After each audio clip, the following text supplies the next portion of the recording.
Hi, everyone. Welcome to Structured Mess, a podcast series where we explore the messy reality of building and scaling marketing. Today is a very special conversation, and I'm very excited for it. Today's conversation is about podcasting as a business. Very meta, I know. We're going to talk about how to leverage podcasts as a marketing asset for your business and if you should start one in 2026. My guest today is Adam Sockel, VP of Marketing at Share Your Genius, a content agency specializing in podcast production, thought leadership, and in person events. Adam has 18 years of experience in marketing and he has driven tens of millions of dollars in pipeline and revenue through storytelling first content strategy. So, Adam, welcome so much to the podcast. Before we dive in, I'd really love for you to introduce yourself. Yeah, thank you so much. I'm really excited to be here. I love talking about podcasts, especially on podcasts. I've actually been doing podcasting for about a decade of my 18-year marketing career. I started off at a company called Overdrive where they do ebooks and audiobooks, and I got to interview authors for a decade. Every week I got to interview authors, and back then I had no idea that it would one day lead me to a job where I was helping create and promote podcasts for brands and creators. And so here I am. I spend my day helping create that people first content, specifically on a podcast aspect. So really excited to dig into why and how everybody should be using this medium. Wonderful. Thank you so much for joining us. Without taking a lot of the time, let's dive straight in. My first question to you is that podcasting has been called oversaturated for years now, and yet we see that it keeps growing. So, what is the reason behind it? Has something changed in the recent past affecting the rise of this podcast culture? Yeah, so there's a couple of answers to that. One, I'll answer the last part first. The rise in podcast culture, I think, is it's much more accessible than it's ever been before. It's easier to get really good microphones and good camera setups and lighting. Just about anybody can get those things now. So Mm. that's one thing is like it really is easier to you can the like base level of like if you just want to have a podcast, you can do it pretty easily. But the reality is people think it's oversaturated. And I'm going to give you some numbers here. There's 5 million podcasts in the world right now, which sounds like a lot until you realize two things. One, there's over 500 million daily listeners to podcasts. And of those 5 million podcasts that quote unquote exist, only about a half a million of them are actually active because the Right. overwhelming majority of people who start a podcast, like I was saying, it's really easy to start a podcast. The overwhelming majority of people who start a podcast never get past 10 episodes and they never get past 50 downloads because they think it's going to be a fast thing. They think they're going to Mm. explode in popularity. And when they don't, they say, well, I don't want to do this anymore. But like the reality is, I looked up some numbers before this. Uh, 376 billion emails are sent every single day. We all get like 120 emails a day, and we spend on average 10 seconds looking at each of them. So no one ever says, is email oversaturated? But when it comes to Right. podcasts, everyone always wants to think about it because it's a newer medium. So the reality is it's not oversaturated. And the overwhelming majority of podcasts that exist aren't even active. So just by creating a podcast, you're honestly ahead of the game. Right. Makes sense. Mm. So I think the listeners should take it as a this to grow their podcast, a sign to grow their podcast and actually work on it. It's definitely an opportunity. It's still very much a space where if you do it well and you do it strategically, you have an opportunity to connect with your audience and to build even like a community. So it's all about strategy, which I know we'll get to some more questions in a minute here. But yeah, it's certainly an opportunity Right. to be in a space that people are that honestly a lot of brands really aren't yet. Right. All right. This gives me an interesting question to talk about, but we'll hop on it in a minute. What I want to understand from you now is that as a business, strictly, not as just a person who has ideas and wants to start a podcast, but as a business from where you sit, what separates a podcast that becomes a genuine marketing asset for a company, versus one that just becomes content that nobody quite knows what to do with or watches? Yeah, it's such a good question. The simple answer is strategy and strategy from the start. You know, everything that we do here at Share Your Genius, we start every conversation with potential clients with a strategy call. And in that strategy call, we want to understand what your end game is. Like you said, it's really easy to say, hey, we want to launch a podcast, just like it's easy for a company to say we want to launch a newsletter or an email campaign. But if you don't have an end game, if you don't understand what you want it to be at, once it's live, you are and ultimately just going to end up with another piece of content that it doesn't really do anything. So when I Right. say strategy, I always want to understand from our clients, tell me what success looks like in 12 months from now. Is it brand awareness? Is it pipeline? Is it genuine opportunities? Is it a partner program? I want to know from you, what does success look like? And then I can build backwards from there. So the simple answer is, if you want to have something that is successful from a podcast standpoint, it really just begins with knowing what you would define success as in a year from now, and then we can go from there. All right. Makes sense. That sort of brings me to a smaller offshoot question that I had in mind, which is that uh, now not talking strictly in terms of like businesses, but let's say I were to go out and decide that I have an idea that I want to explore a little bit further and I want to start a podcast about it. Just because you have an idea, should you share that idea with everyone and start a podcast, or should you stick to other mediums that you know a little bit more? Like, what are some sure telltale signs, according to you, that one should definitely start a podcast or not? Oh, that's another really great question. So we always ask, when we start digging into should you launch a podcast with potential clients, sometimes I think people think they have a podcast and what they really have is two interviews worth of ideas, which is okay. That's not a bad thing. There's different ways to launch a podcast. There is certainly the evergreen, always on. We're going to have a podcast every 2 weeks, no matter what. We're going to have a queue of 15 of them that are coming in. It doesn't matter what happens. We're always going to have a guest on. That's certainly an idea. There's other ways that you can do it where you can have a very short run podcast that is centered around a specific idea. And I'll give you an example. A company I worked at before this, it's called Orem. They worked in the sales development space. And I was in charge of all of our brand and content. And we had a podcast there, Mhm. but I would take the podcast and I would have different seasons built around specific market research reports that we did. So we built this state of sales development report that was basically just like, how often are people making cold calls? How often are SDRs booking meetings? All this data around outbound calling and outbound marketing and sales. And I built a short run podcast that was like 8 episodes, and each episode was around a specific data point. I brought on a special guest to talk about that specific data point. And that was it. That was the entire run of that podcast. It was 8 episodes contained about one idea. So you can always have a podcast around a idea if you have a specific small thing. But again, going back to the strategy point, you still have to say, okay, if I'm only going to build out 10 episodes, each of them better stand out in a specific way, or else again, you're just going to kind of have a rambling conversation that you wrap up in 45 to 60 minutes and then you say, okay, that's that. So strategy is always going to be the name of the game, but you can certainly do a short podcast. You just have to have specific ideas for each episode. Interesting.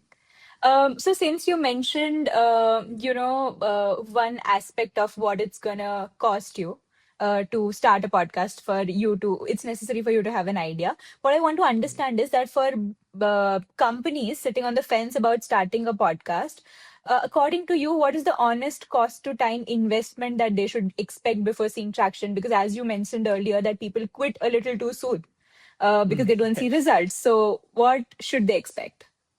Yeah, I would say a few things. One, you should, within 3 months of launching your show, you should, whatever that end goal is, whether it's pipeline, whether it's brand awareness, within 3 months, you should start to see some movement. So if you're looking at it becoming a pipeline situation and you're like using your podcast as like an account-based marketing play where you're specifically bringing on prospects to be guests, you should see traction within 3 months in the sense of like, are you booking more meetings with that prospect? Are your sales teams like using that piece of content, that podcast episode and the shorts and all the different stuff you're building out of it to interact with that specific client? If it is in terms of like brand awareness and like, is your podcast quote unquote moving the needle in terms of looking at growth of download numbers and all of like the vanity metrics, I would say 6 to 12 months is the amount of time that you want to understand. Okay, if we have a goal of 250 downloads per episode, it's probably going to take 6 to 12 months to get there. So it's twofold. If it's a pipeline situation, I would say a little bit faster because you can act on Correct. that action quicker.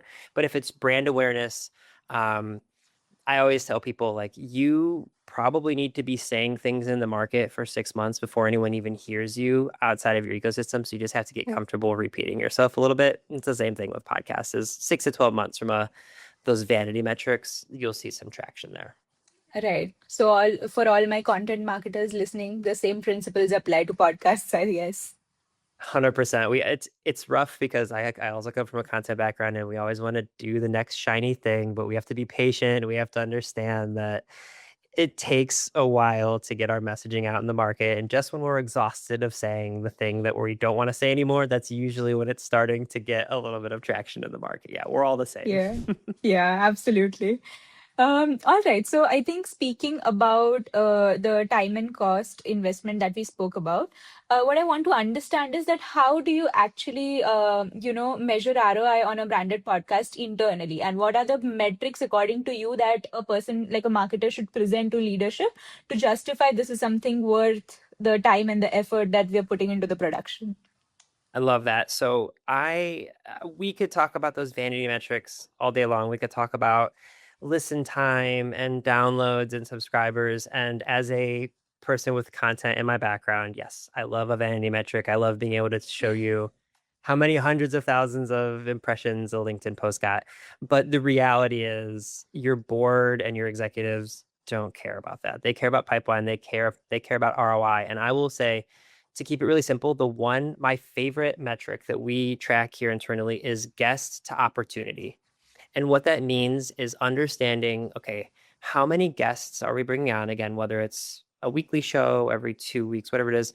But when we bring on guests, how many opportunities in our pipeline does that truly generate? And what's really interesting about this metric for me is a guest could become an opportunity, of course. It could be, I could come on your show and I could become a client. That's a one-to-one, of course.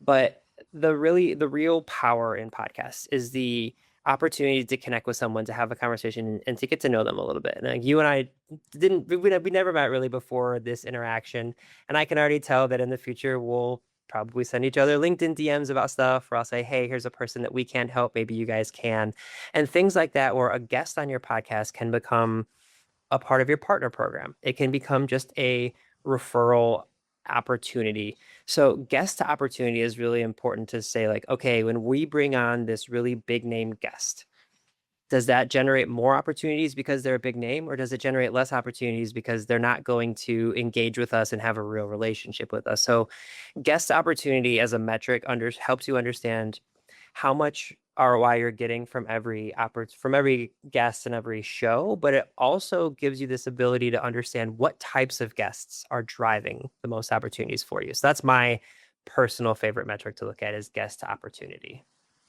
Wonderful. That I cannot tell you how many people I have personally connected to and started a conversation via the podcast that I'm doing right now. So I've never thought about it like this. I think I'll start adding that metric and talk to my leadership about it now. Beautiful. I love it. Listen, then I've already done my job. But yeah, that's just like it's such a better way of understanding, like, because I like to be very honest with prospects on sales calls. I'll tell them like you're probably not going to get 1,000 or 5,000 downloads per episode. That is what it is. But you are going to bring on guests who either are in your pipeline or are in your like ICP, and you want to expand who you're talking to and who they might know. And it's just relationship building and human connection is my favorite thing of podcasting. And if you think about it in that lens, you have a much bigger opportunity to create genuine impact for your pipeline and your revenue. And those are the things that your board really cares about. Absolutely, absolutely. And speaking of guests, Adam, what I want to understand is that what makes a guest for a podcast specifically, what makes a guest worth booking versus, let's say, a name that sounds good on paper and someone that feels like they do, really give you really juicy material for your podcast, but it just sort of falls flat in the room. Like, how do you decide that? Yeah, it's twofold. One, if you have a guest who has a really big name, that is nice. That is always wonderful. If they have a really big name and they are the type of person who is very quotable, that going in that this particular person is you're gonna have 5 clips from that episode that you're going to be able to put on your YouTube shorts and your LinkedIn. And even if the guest never engages with it, like you're gonna be able to say like, oh wow, Dave Gerhardt came on and said a really great thing, or like Simon Sinek, if you can land these wonderful, huge names. That's always wonderful. So that's one thing, is if you know, like a big name is great, but more specifically, like if you know they're the type of person where they say something that is going to move the needle, that's one. The other really impactful thing that I love from a guest standpoint is like I love going through their LinkedIn, going through their content and seeing like, oh, when they're on a show, they're going to reshare, they're going to give their genuine thoughts, and they're actually going to comment back and forth. Like I can tell you, when you guys post this, I am going to happily reshare it and I'll put it on my own channels and all those different things. Like that type of person helps you expand your reach. I would much rather have someone with a smaller following who's going to engage and reshare with their smaller following than someone with 500,000 followers where, yeah, it's nice to put their name on the post, but they're never going to engage. They're never going to reshare, because then you're not really getting any of the benefits of having that big person on the show anyway. So those are the kind of the two things I think about. Definitely, definitely.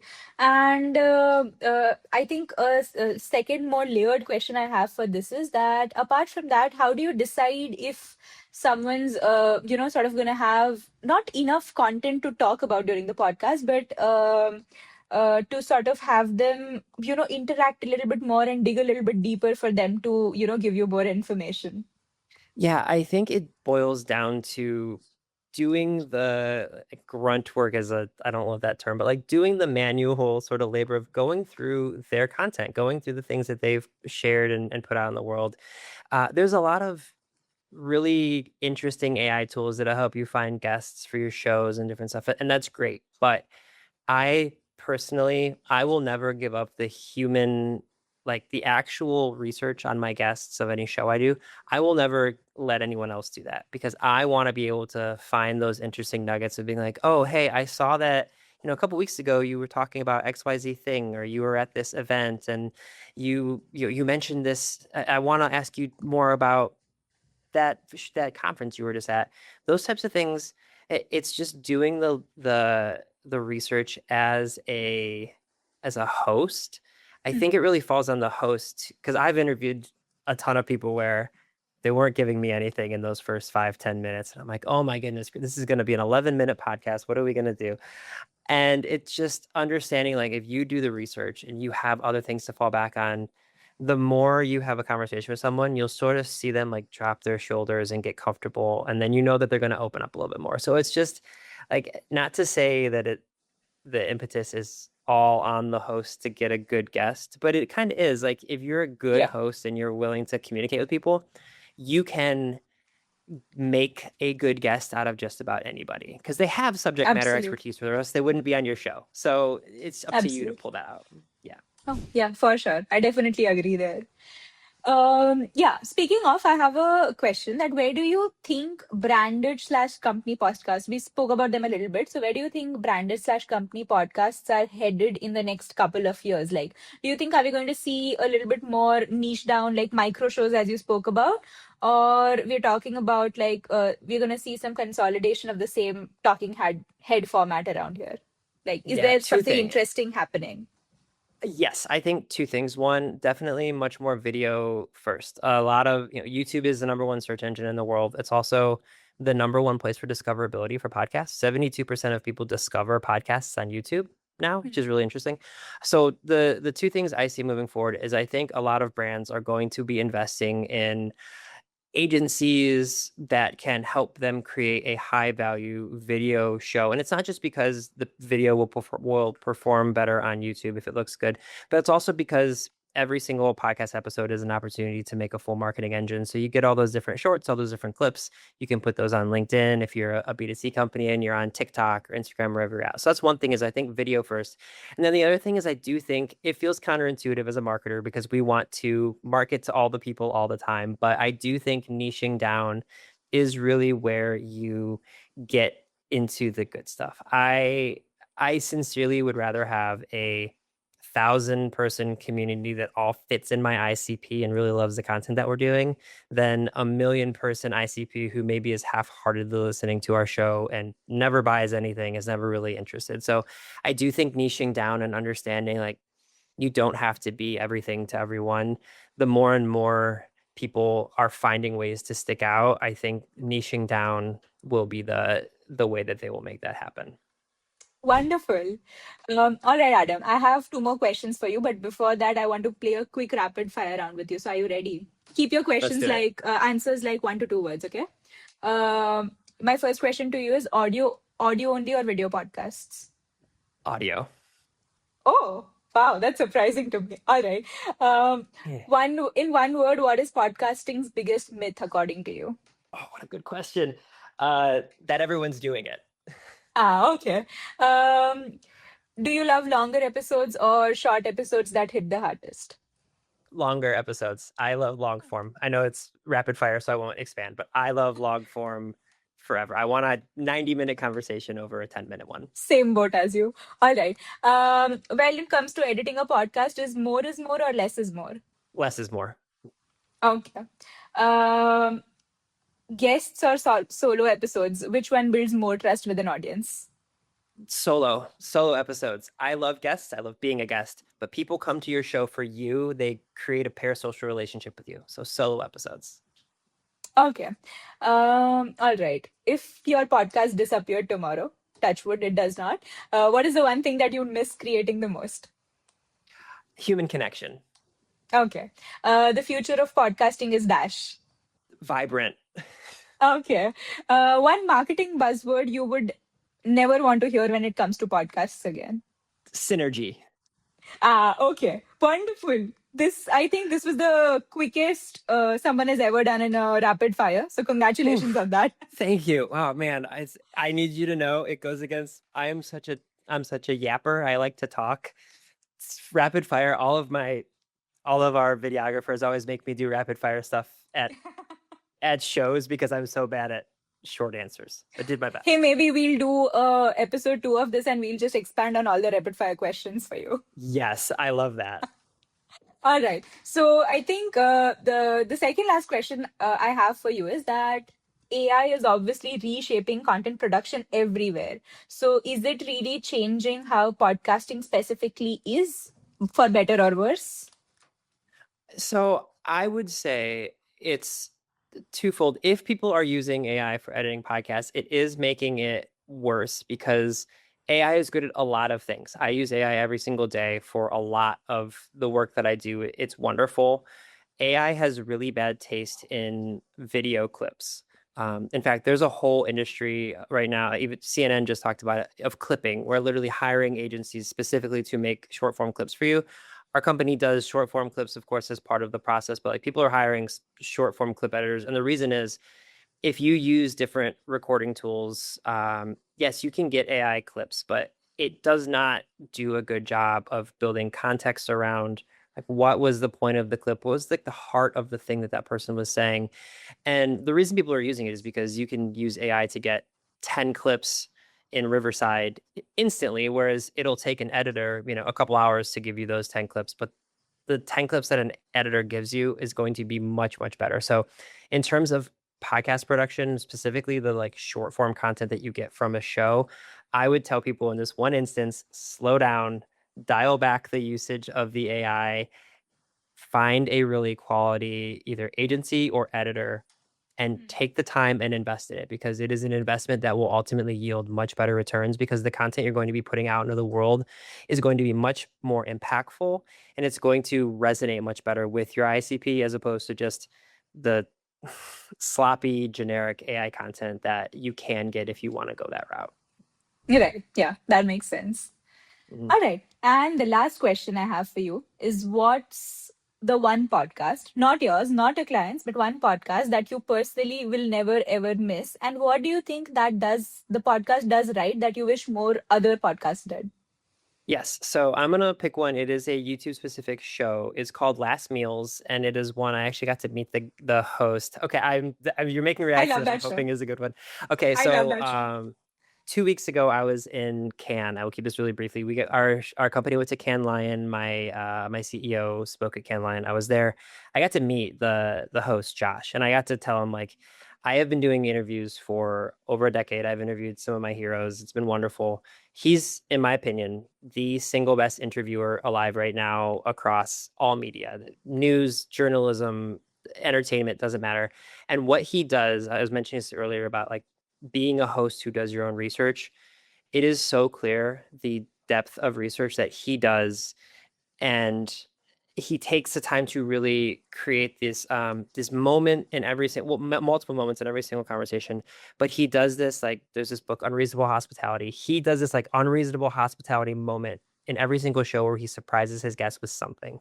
Yeah. um in 10 seconds, Last Meals is literally an interview show where Josh Shear, the host, interviews a very famous person, and the interview is wrapped around the food that they would eat of their last meal, but his team builds, like, actually cooks all that food for them. So it's a really, really cool opportunity. And I would say that's obviously not something you can always do for a B2B podcast, a branded podcast. But what you can do is you can take 5 extra minutes to find out who you're interviewing, go on their LinkedIn connections, find a mutual connection, DM somebody in their mutual connections, and just say, hey, I'm interviewing Adam today from Share Genius. Like, I see you guys are connected. I've seen you comment on some of this stuff.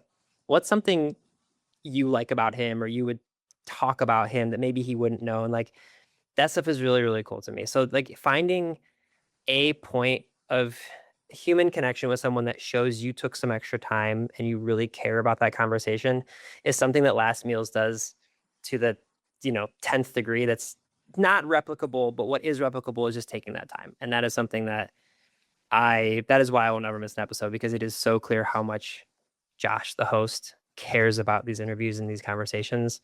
And that's something I hope everyone I ever interview takes away, is like, I clearly cared. I took the time, and it meant a lot to me that they took the time to be with me. Absolutely.